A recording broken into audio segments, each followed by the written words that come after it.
So you want to get better as a magician, but maybe you've been stuck in the same rut for some time now.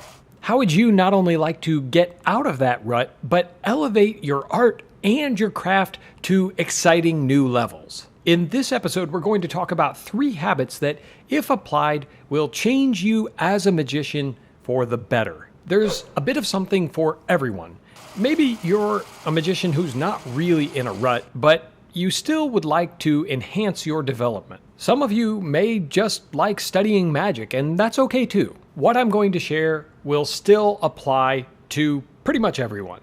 Although this video isn't about a book per se, it has everything to do with magic in the written word, and you'll see why in just a second. What I'm going to provide in this episode is a structured, erudite approach, one that guarantees results if you'll follow it. Now, none of these items are rocket science, but I think it's very helpful to see them actually spelled out. And as we go along, I want to hear from you. What tips do you have to advance your study as a magician, and what of these habits that I'm going to share work for you? The goal is to elevate your magic, whether in practice or in knowledge, and to make your progress faster. The 3 tips that I'm going to share with you will take you less than 30 minutes a day if you choose. So what do you have to lose? Let's say that I'm wrong about these 3 habits and they won't change your life. Give it a week anyway and just see. Because if I'm right, what could you gain by drastically improving your magic? The first tip that I have is to budget time for research and reading. Yeah, that's right. I know I lost some of you when I said the B word. Budget. But don't let that scare you. What I'm really saying is that you need a plan, because we know that a failure to plan is a plan to fail. What I'm really saying, when you cut right through it, is that you need to dedicate a time of day to reading, research, and study of magic. Pick a time of day that you know you can own. For me, that's first thing in the morning while the family is still in bed. For others, particularly the night owls out there, it could be after your family has already settled in for the night. Regardless, get it on your daily and weekly calendar so that you know when you're going to do this. You don't always have to do the same time every time you do this,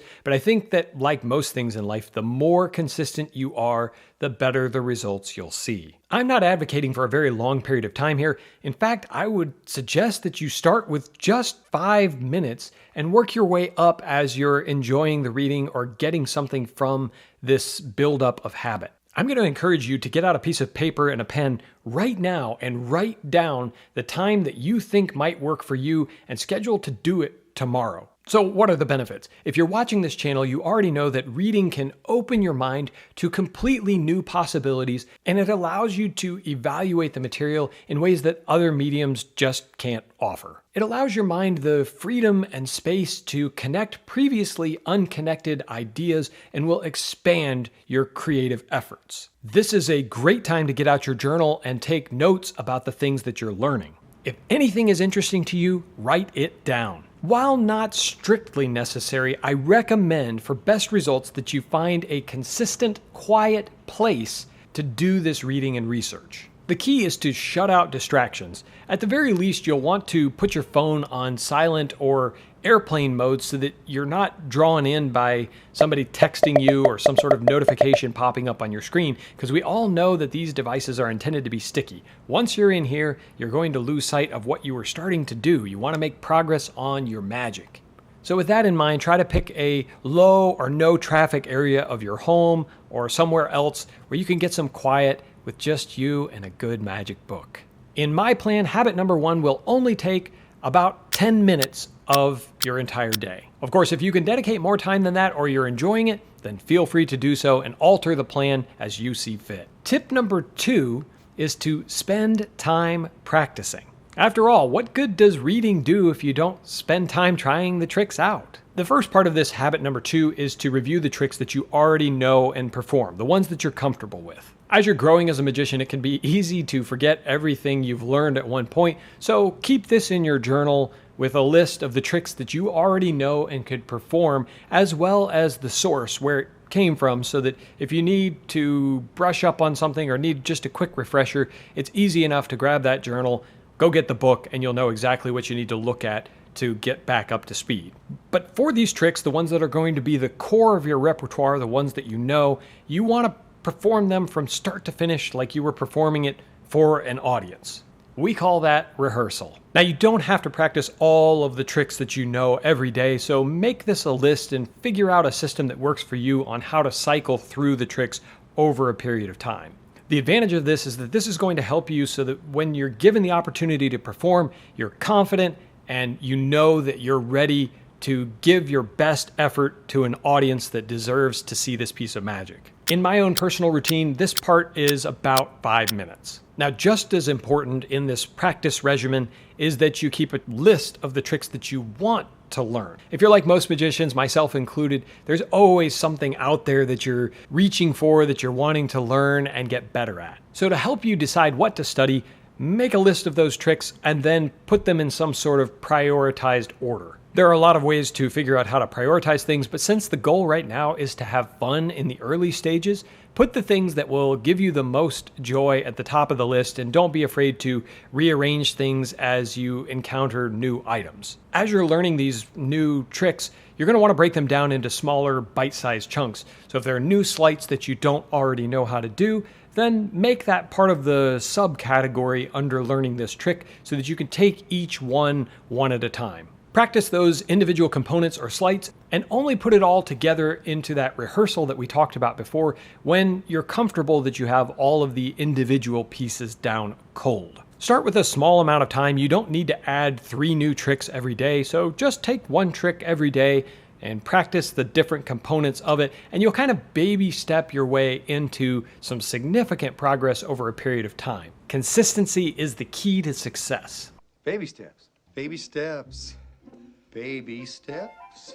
The shorter you can keep this list of new items, the faster you'll make progress. Trust me, I understand the desire to add new tricks to the list, but it's no problem if there's a lot you want to learn. We all have that. This second habit can take anywhere from 5 to 10 minutes, depending on how much you're trying to work through and how much fun you're having. So feel free to be somewhat fluid with the amount of time you dedicate to learning new material. The third and final habit or tip that I'm going to give you is to perform more. I'm as guilty of this as anyone. I have this gift, and yet I choose to hide it.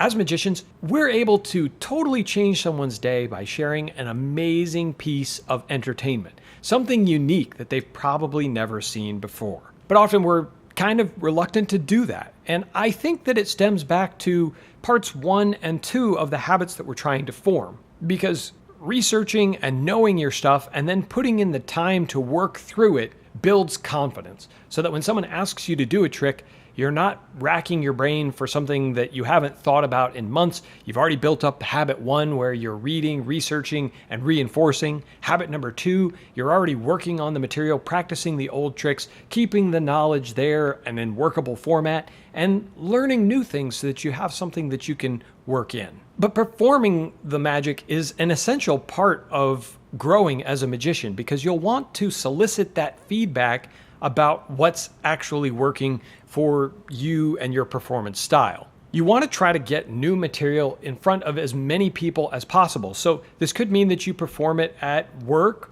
or maybe you just start off with your family, and then as you see friends, ask them if you can share something with them as well. And if you're worried about how the new items might play, one principle that I've learned that I think is very helpful is to sandwich it between 2 established routines from your repertoire. So you could start off with Old Faithful, the one that you know is going to get a great reaction and will cement your relationship with your audience. After you've gotten that out of the way and maybe given yourself a boost of confidence, you can move into the new material that hasn't seen a lot of time on the street. That way, if anything goes wrong or you make a slight blunder, and don't worry, you won't, because you've already put in the research and the practice time in habits 1 and 2. But if something were to go slightly amiss, you'll have your third trick, a banger to close out. Something, again, that you're familiar with, that's already in your journal as one that you're comfortable with and have been performing now for a while. After your performances, I always recommend that you get that journal back out and you write down some feedback about what you think went well, how did the audience react,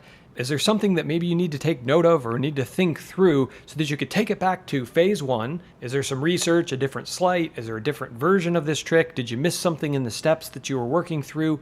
And then take it into that habit 2 of practicing it and getting more confident with the moves and what you're going to say as you're doing the moves. Basically, this is the final 10 minutes of the 30-minute habit loop that I'm trying to help you form. Of course, depending on how many people you're going to perform for, this could be a lot more or a lot less time than what I have allocated here. But the key is to have fun, because if you're having fun, I think that these habits will be self-reinforcing and you'll continue to come back as you see progress, which then leads to entertainment, which then leads to wanting to learn more. And before you know it, you're growing, advancing, and becoming a better magician. You don't have to feel the pressure to apply all of these ideas. Just applying a couple of them will advance you so quickly. I'm reminded of the principle from John Guastaferro's book, 1 Degree, that if you just change something 1 degree, once you go out a ways, that actually is resulting in a lot of change. So don't be hesitant to deploy some of these habits and start elevating your magic now. Intentionality is the name of the game. Have a plan, stick to the plan, and adjust as you see fit. I want to hear from you. What works well for you? Sound off down in the comments below. As always, my friends, I really appreciate you watching, and until next time, keep reading and practicing and performing. You get the idea.